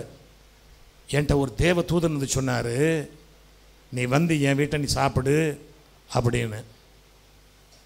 அதாவது எதுக்காக இதை சொல்கிறேன்னா, ஆண்டவர் நம்மோடு பேசிவிட்ட பிறகு வேறு யார் சொன்னாலும் கேட்காதீங்க. ஆமென். அது யாராகவும் இருக்கலாம், யார் சொன்னாலும் கேட்காதீங்க. ஏன் தெரியுமா? கேட்டதுனால என்னாச்சு, வழியிலேயே சிங்கம் அடித்து கொண்டு போச்சு. அதாவது ஆண்டவருடைய வார்த்தைக்கு கீழ்ப்படியாமல் அதாவது தெளிவாக பேசிட்டார். அவரே சொல்கிறார், நான் போக மாட்டேன், நான் வரமாட்டேன், தண்ணி குடிக்க மாட்டேன்னு. இந்த ஒரு கிழட்டு தீர்க்குது சொன்னதுனால, அதாவது நம்ம இப்படி தான் சில நேரங்களில் ஜாக்கிரதையாக இருக்கணும். யார்? ஒரு சீனியர் ஊழியக்காரர் சொல்லிட்டாருப்பா, அதனால் செய்வோம். தயவு செய்து கேர்ஃபுல்லாக இருங்க. நம்முடைய வழிகள் ஜாக்கிரதையாக இருக்கணும். அவர் சீனியராக இருக்கலாம், ஜூனியராக இருக்கலாம், அதை பற்றி கவலை இல்லை. ஆண்டவருடைய வார்த்தை இருக்குதான்னு தான் கவனிக்கணும். ஹல்லேலூயா, ஹல்லேலூயா. அதே போல் இன்னொன்று இருக்குது, மரண வழிகள் சொன்னேன். இப்போ இன்னொரு வழியும் பார்த்துடலாமா? நீதிமொழிகள் 3:5-6 சொல்லுகிறது, உன் சுய புத்தியின் மேல் சாயாமல் உன் முழு இருதயத்தோடும் கர்த்தரில் நம்பிக்கையாக இருந்து உன் வழிகளில் எல்லாம் அவரை நினைத்துக்கொள், அப்பொழுது அவர் உன் பாதைகளை செவ்வைப்படுத்துவார். உன் வழிகளில் எல்லாம் அவரை நினைத்துக்கொள். அவர் என்ன சொல்றாரு? சுய வழி உனக்கு வேண்டாம், சுய வழி உனக்கு வேண்டாம், அவருடைய வழியை நினைத்துக்கொள் என்று சொல்லுகிறார். இதில் நமக்கு தெரியும், வேதத்தில் ஆதியாகமம் 19வது அதிகாரத்தில் 17 to 19 வசனம் வரை நான் உங்களுக்கு வாசிக்கிறேன். அவர்களை, அதாவது அவர்களைன்னு சொல்லும்போது லோத்துவையும் லோத்துவனுடைய மனைவியையும் 2 பெண் பிள்ளைகளையும் தேவ தூதர்கள் வெளியே கொண்டு போய் விட்ட பின்பு அவர், உன் ஜீவன் தப்ப ஓடிப்போ, பின்னிட்டு பாராதே, இந்த சமபூமியில் எங்கும் நில்லாதே, நீ அழியாதபடிக்கு மலைக்கு ஓடிப்போய் என்றார். ஆண்டவருடைய வார்த்தை தெளிவாக வருது. அதற்கு லோத்து, அப்படியெல்லாம் ஆண்டவரே, உமது கண்களில் உமது அடியேனுக்கு கிருபை கிடைத்ததே, என் பிராணனை காக்க தேவர் எனக்கு செய்த கிருபையை பெரிதாக விளங்க பண்ணீரீர். மலைக்கு ஓடிப்போக என்னால் முடியாது, தீங்கினை தொடரும், நான் மரித்து போவேன் அப்படின்னு சொல்லிட்டு பக்கத்து ஊருக்கு போகிறேங்கிறார். என்ன நடக்குது? அவருடைய வாழ்க்கையே அழிந்து போகிறது. அவர் ஒரு ஈன சந்ததிக்கு தகப்பனாக மாறிடுறார். பாருங்க, ஆண்டவருடைய வார்த்தையை கேட்கலைன்னா, ஆண்டவருடைய வழிகள் இல்லைன்னா, நம்முடைய சுய வழியில் போனோம்னா இதுதான் நடக்கும். அது மட்டுமல்ல, நமக்கு தெரியும், ரூத் புஸ்தகத்தில் நகோமியை பற்றி தெரியும். நகோமி, எலிமெலேக் அவருடைய பிள்ளைகள் எல்லாம் என்ன பண்ணுறாங்க, பஞ்சம் வந்த உடனே பெத்லெஹேமை விட்டுட்டு மோவாபுக்கு போகிறாங்க. மோவாபு போயிட்டு அங்கே எல்லாமே இழந்துட்டாப்புல. இழந்துட்டு வந்ததுக்கப்புறம் என்ன சொல்கிறாப்புல அந்த அம்மா, எல்லாம் இழந்துட்டாங்க. 20வது வசனம் சொல்கிறாங்கன்னா, அதற்கு அவள் நகோமி, நீங்கள் என்னை நகோமி என்று சொல்லாமல் மாறாள் என்று சொல்லுங்கள் சொல்லிட்டு சர்வ வல்லவர் எனக்கு மிகுந்த கசப்பை கட்டளையிட்டார். இந்த அம்மா போயிட்டு இந்த அம்மாவை எல்லா வேதனையும் வாங்கிட்டு யாரை பழி போடுறாங்க, ஆண்டவர் பழி போடுறாங்க. இதுதான் நடக்குங்க நாம் சுய வழியில் போனோம்னா. when we walk in our own ways, நாம் சுய வழியில் போனால் இதான் நடக்கும். அதே மாதிரி பாருங்கள், யோனா தீர்க்கதரிசி தெரியும், சொல்கிறாரு நினிவேக்கு போன்னு. அவர் தர்சுக்கு ஓடுறாரு. என்ன நடந்தது? அவர் மீன் அவரை விழுங்கி அவரை கொண்டு போக வேண்டி வந்துச்சு. ஆண்டவர் அவருக்கு கற்றுக் கொடுக்கிறார். ஆகவே நம்முடைய வழிகள் சரியான வழிகளாக இருக்க வேண்டும். நம்முடைய சுய வழி நமக்கு வேண்டாம். சுய வழியை விட்டு வெளியே வர நாம் ஆண்டவருடைய வழிகள் நடக்க நம்மை ஒப்புக் கொடுப்போம். அது மட்டுமல்ல, வேதத்தில் சில நல்ல வழிகள் இருக்குது. அதை 1-2 குறித்து பேசிட்டு அதோட முடிச்சிடலாம். நீதிமொழிகள் 3:17 இப்படி சொல்லுது, அதன் வழிகள் இனிதான வழிகள், அதன் பாதையெல்லாம் சமாதானம். எதன் வழிகள் இனிதான வழிகள் அப்படின்னா 13லிருந்து அந்த 13 தொடர்ந்து படிக்கலாம். நான் 2 வருஷம் படிக்கிறேன். 13-16 படிக்கிறேன். ஞானத்தை கண்டடைகிற மனுஷனும் புத்தியை சம்பாதிக்கிற மனுஷனும் பாக்கியவான்கள். அவன் வலது கையில் தீர்க்காயுசும் அவன் இடது கையில் செல்வமும் கனமும் இருக்கிறது. அதாவது என்ன சொல்கிறாருன்னா, இங்கே ஞானத்தை பெற்றுக்கொள் அப்படிங்கிறார். அதே நீதிமொழி 4:7 என்ன சொல்லுது, நீ எதை சம்பாதித்தாலும் ஞானத்தை சம்பாதித்துக்கொள்ளும் தான் சொல்லுது. ஆகவே நம்முடைய வழிகள் சீர்பட வேண்டுமென்றால் நாம் ஞானத்தை தேடணுங்க. ஞானத்தை தேடணும். இப்போ எப்படி ஞானத்தை தேடுறது? இப்போ எப்படி ஞானத்தை தேடுறது? ஆண்டவர்கிட்ட கேட்கணும். அல்லது ஆண்டவர் நமக்கு ஒரு வழியை கொடுத்துருக்கிறார் பாருங்க. 1 கொரிந்தியர் 1:31 சொல்லுது, அவரே யாரு? கிறிஸ்துவே தேவனால் நமக்கு ஞானமும் நீதியும் பரிசுத்தமும் மீட்புமானார். Jesus Christ is wisdom. இயேசுவே ஞானமாக இருக்கிறார். அது நீங்கள் கொலோசியர் 2வது அதிகாரத்திலேயே 3வது வசனத்தை படிக்கலாம். அதே தான், அவரிடம் ஞானம் அறிவென்ற பொக்கிஷம் இருக்குதுன்னு படிக்கலாம். எதுக்கு சொல்ல வரேன்னா, கிறிஸ்துவை தேடினால் ஞானம் வரும். ஹல்லேலூயா. கிறிஸ்துவை பற்றி கொள்வோம். கிறிஸ்து இரட்சகர் நமக்கு தெரியும், மீட்பர் நமக்கு தெரியும், சுகமாக்குகிறவர் நமக்கு தெரியும், பாதுகாக்கிறவர் நமக்கு தெரியும், ஆசீர்வதிக்கிறவர் நமக்கு தெரியும். ஆனால் இதோட இந்த தெரியோடு நிப்படாமல் ஆண்டவரே, அவர் என்ன சொல்றார்? பவுல் என்ன சொல்றாரு? உம்மை அறிகிற அறிவின் மேன்மைக்காக எல்லாவற்றையும் நஷ்டமும் குப்பையுமாக எண்ணுகிறேன். ஆகவே நாம் கிறிஸ்துவை அறிகிற அறிவை தேட வேண்டும். ஹல்லேலூயா. அதுவே ஞானத்தின் வழி, இனிதான வழியாக இருக்கும்.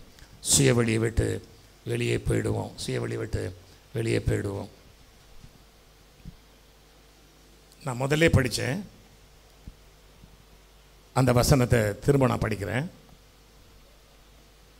ஏசாயா 55:9 படிக்கிறேன்.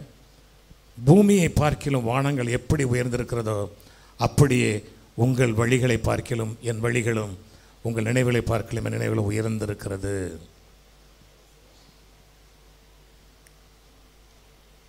திரும்ப திரும்ப இந்த வசனத்தை ஏன் சொல்கிறேன்னா, இதில் சில ரகசியங்கள் அடங்கியிருக்கிறது.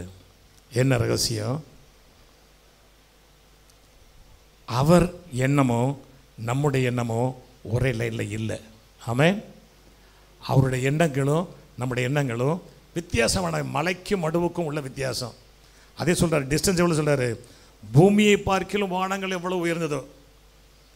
டிஸ்டன்ஸ் சொல்ல முடியுமா? நம்ம அவ்வளோ உயர்ந்ததான் அவருடைய எண்ணங்கள், அவருடைய வழிகள். அப்போனா அவருடைய வழிகளை நான் தெரிந்து கொள்ள வேண்டும் என்றால் என்ன செய்யணும்? என்ன செய்யணும்? சில தேவதாசர்கள் அதுக்கு வழிகாட்டி இருக்கிறாங்க. சார்ல்ஸ் ஸ்பர்ஜன் அப்படின்னு ஒரு ஊழியக்காரர் இருந்தார். அவர் என்ன செய்வாராம், ஒவ்வொரு 15 நிமிடமும் அவரே அவர் கேட்டுக்கொள்வாராம், are you with the Lord Jesus? நீ இயேசுவோடு இருக்கிறாயா? நீ இயேசுவோடு இருக்கிறாயா என்று ஒவ்வொரு 15 நிமிடமும் அந்த ஊழியக்காரர் தன்னைத்தானே கேட்டுக்கொள்வாராம். நம்ம கேட்டு எவ்வளோ நாளாச்சு? உங்களை கேட்டு பார்த்துருக்கிறீங்களா? ஆர் யூ, நான் ஆண்டவராகிய இயேசுவோடு இருக்கிறேனா அப்படின்னு ஒரு நாளைக்கு ஒரு தடவை கேட்டிருப்போமா? யோசித்து பாருங்க. குற்றம் சாட்ட உங்களை சொல்லலை நான், இதை நாம் அறிந்து கொள்ள வேண்டிய வழியை காட்டுவதற்காக சொல்லி கொண்டிருக்கிறேன், குறை சொல்வதற்காக அல்ல, உங்களை குறை கண்டுபிடிப்பதற்காக அல்ல இந்த வார்த்தைகள். நாம் கிறிஸ்துவ வாழ்க்கையில் வளரணும்னா நமக்கு தேவைங்க இதெல்லாம். நாம் கிறிஸ்துவ வாழ்க்கையில் வளரணும்னா, அதாவது அதுக்கு என்ன சொல்லுவாங்கன்னு ஆங்கிலத்தில் அவேர்னஸ் அப்படிமாங்க, செல்ஃப் அவேர்னஸ், சுய அறிவு. எப்படின்னா, நான் இந்த உலகத்தோடு இருக்கிறேன்னா, இந்த உலகத்துக்காக ஓடிக்கிட்டு இருக்கிறேன்னா, என் ஆண்டவருக்காக ஓடிக்கிட்டு இருக்கிறேன்னா, அது ஆண்டவர் வழியில் ஓடிக்கிட்டு இருக்கிறேன்னா, இந்த எண்ணங்கள் நமக்கு அவசியங்க. இந்த எண்ணங்கள் நமக்கு அவசியம். ஆகவே அது மட்டும் இல்லை, இன்னொரு பெரிய தாசர் இருந்தார், ஸ்மித் விகில்ஸ்வர்த் அப்படின்ட்டு. அவர் ரொம்ப வயசில் தான் அவர் இறந்தார், ரொம்ப பெரிய வயசில் 80 வயசுக்கு தான் இறந்தார். அவருடைய வாழ்க்கையில் ஒரு நாள் கூட செய்தித்தாள் படித்தது இல்லையா, ஒரு நாள் கூட ரேடியோ செய்தி கேட்டது இல்லையா, வேதத்தை தவிர எதுவுமே படிக்க மாட்டாராம் அவர். அது மட்டுமல்ல, அவர் சும்மா இருந்தார்னா எவ்ரி 15 மினிட்ஸ் வேதத்தை படிச்சிருவாராம். அவருடைய வாழ்க்கையில் 15 நிமிடங்கள் வேதத்தை படிக்காத நேரம் இல்லை அப்படிங்கிறார் அவர். என்னுடைய வாழ்க்கையில் நான் ஒவ்வொரு 15 நிமிடமும் என் ஆண்டவராகிய இயேசு கிறிஸ்துவின் வார்த்தையை தியானிக்கிறேனா இல்லையா அப்படின்னு அவர் தன்னை கேட்பாராம். அவர்கள் தங்கள் வழியை காத்துக்கொள்ள முடியும். ஆகவே நாம் எங்கே இருக்கிறோம்? நாம் எங்கே இருக்கிறோம்? எவ்வளவு தூரத்துக்கு, அதாவது இப்போ யோசித்து பாருங்க, எனக்கும் ஆண்டவருக்கும் இடைவெளி எவ்வளோ தூரம் இருக்குன்னு இப்போ யோசித்து பாருங்க, உங்களுக்கு தெரியும். ஏன்னா கடைசியாக சொல்லி முடிக்கிறேன், வாலிபன் தன் வழியை எதனால் சுத்தம் பண்ணுவான்? உமது வசனத்தின்படி தன்னை காத்து கொள்கிறதுனால தானே அப்படின்னு. அது மட்டுமல்ல, அப்போஸ்தலர் 20வது அதிகாரத்தில் எழுதி வைத்திருக்கிறாரு. அதாவது எல்லாத்தையும் சொல்லிட்டு சொல்கிறாரு, இந்த ஓநாய்கள் வந்துடும், எல்லாம் வந்துடும் சொல்லிட்டு அவர் சொல்கிறார். கடைசியில் இருந்து சொல்கிறாரு, கடைசியில் இருந்து சொல்கிறாரு, அதாவது 32வது வசனத்தை நான் படிக்கிறேன். இப்பொழுதும் சகோதரரே, நீங்கள் பக்தி விருத்தி அடையவும் பரிசுத்தமாக்கப்பட்ட அனைவருக்குள்ளும் உங்களுக்கு சுதந்திரத்தை கொடுக்க வல்லவராக இருக்கிற தேவனுக்கும் அவருடைய கிருபையுள்ள வசனத்துக்கும் உங்களை ஒப்பு கொடுக்கிறேன். அதாவது அவர் என்ன சொல்கிறாரு, நீங்கள் எங்கே இருக்கணும்னா, நீங்கள் ஆண்டவரோடு இருக்கணும், ஆண்டவருடைய வசனத்தோடு இருக்கணும். ஹல்லேலூயா, ஹல்லேலூயா. ஆண்டவரோடு இருக்கணும், ஆண்டவருடைய வசனத்தோடு இருக்கணும். ஆகவே இந்த நாளில் நம்ம தியானித்த இந்த வார்த்தைகள் நமக்குள் கிரியை செய்யட்டும். ஏன்னா எனக்கு நேரம் முடியுது. ஆகவே ஆண்டவர் நமக்கு கொடுத்துருக்கிற வழிகள், ஏராளமான வழிகள் இருக்குது, அதில் நிறைய இருக்குது. அதை குறித்தெல்லாம் இப்போ பேச நேரம் இல்லை. காரணம், நான் ஒரு 30-35 வழிகளை குறித்து தியானிச்சுக்கிட்டு இருந்தேன். அதெல்லாம் எழுத நேரம் இல்லை, நேரமும் பத்தாது நமக்கு. ஆகவே இன்றைக்கு நாம் ஒரு முடிவு பண்ணுவோம், எல்லாம் எழுதி நிற்போமா, அப்படியே ஜெபிப்போம். எல்லாம் எழுதி நிற்போம், ஜெபிப்போம். கரம் பிடித்து வழி நடத்தும் கர்த்தரை களிப்போடு துதிப்பாடி போற்றுவோம். கரம் பிடித்து வழி நடத்தும் கர்த்தரை களிப்போடு துதிப்பா போற்றுவோம். ஆமென் அல்லேலூயா, ஆமென் அல்லேலூயா, ஆமென் அல்லேலூயா, ஆமென் அல்லேலூயா. நாம் நடக்கும் பாதைகளை காட்டுவார், நாள்தோறும் ஞானத்தாலே நிரப்புவார். நாம் நடக்கும் பாதைகளை காட்டுவார், நாள்தோறும் ஞானத்தாலே நிரப்புவார். நீதியின் பாதையிலே நடத்துவார், நீதியின் பாதையிலே நடத்துவார். நிழல் போல நம் வாழ்வை தொடருவார், நிழல் போல நம் வாழ்வை தொடருவார். ஆமென் அல்லேலூயா, ஆமென் அல்லேலூயா, ஆமென் அல்லேலூயா, ஆமென் அல்லேலூயா. எந்த பக்கம் போனாலும் உடனிருந்து இதுதான் வழி என்றே பேசுவார். எந்த பக்கம் போனாலும் உடனிருந்து இதுதான் வழி என்றே பேசுவார். இறுதி வரை எப்போதும் நடத்துவார், இறுதி வரை எப்போதும் நடத்துவார். இயேசு நாமம் வாழ்கவென்று வாழ்த்துவோம், இயேசு நாமம் வாழ்கவென்று வாழ்த்துவோம். ஆமென் அல்லேலூயா, ஆமென் அல்லேலூயா, ஆமென் அல்லேலூயா, ஆமென் அல்லேலூயா. ஆம் ராஜா, ஆண்டவராய் இயேசு சொன்னார், நானே வழியும் சத்தியம் ஜீவனுமாக இருக்கிறேன்னு. வழியான தேவன் நீரப்பா, உம்முடைய சித்தத்திற்கு எங்களை ஒப்பு கொடுக்கிறோம், உம்முடைய விருப்பத்துக்கு எங்களை ஒப்பு கொடுக்கிறோம், உம்முடைய வார்த்தைகளை கேட்க எங்களை ஒப்பு கொடுக்கிறோம், உம்முடைய வசனத்திற்கு கீழ்ப்படி ஒப்பு கொடுக்கிறோம், உம்முடைய வழிகளில் எங்களை நடத்த ஒப்பு கொடுக்கிறோம். இன்று முதல் தகப்பனே, உமக்கு பிரியமான வழிகளில் நடக்க. ஆம் தகப்பனே, எங்கள் சுய வழியில் அல்ல, இந்த உலகம் காட்டுகிற வழியில் அல்ல, சாத்தான் காட்டுகிற வழியில் அல்ல, மரண வழியில் அல்ல, நிச்சயமில்லாத வழிகளில் அல்ல, உம்முடைய வழிகளில் நடக்க, உத்தமமான வழியில் நடக்க, செம்மையான வழியில் நடக்க எங்களை முழுமையாக ஒப்பு கொடுக்கிறோம். இன்று முதல் எங்களை நீர் நடத்துவீராக. இயேசு கிறிஸ்துவின் நாமத்தில் ஜெபிக்கிறோம் பிதாவே. ஆமென், ஆமென், ஆமென். சீயோன் ஏஜி திருச்சபையின் ஆராதனை நேரங்கள்: முதல் ஆராதனை ஞாயிறு காலை 6:30 மணிக்கு, இரண்டாவது ஆராதனை ஞாயிறு காலை 9 மணிக்கு, மூன்றாம் ஆராதனை மற்றும் வாலிபருக்கான ஆராதனை காலை 11:15 மணிக்கு, மாலை ஆராதனை 6:30 மணிக்கும், சிறுவர் ஆராதனை ஞாயிறு காலை 7:30 மணிக்கும் மற்றும் 10:30 மணிக்கும் நடைபெறுகிறது. இவ் ஆராதனைகளில் பங்கு பெற்று இறையாசியை பெற்று மகிழுங்கள். நீங்கள் தொடர்பு கொள்ள வேண்டிய முகவரி: ரெவரண்ட் பி. சுதாகர் சாமுவேல், தலைமை போதகர், சீயோன் ஏஜி திருச்சபை, எண் 8, புத்தர் தெரு, காமராஜபுரம். செல்போன் 9381117257 மற்றும் 9381117257.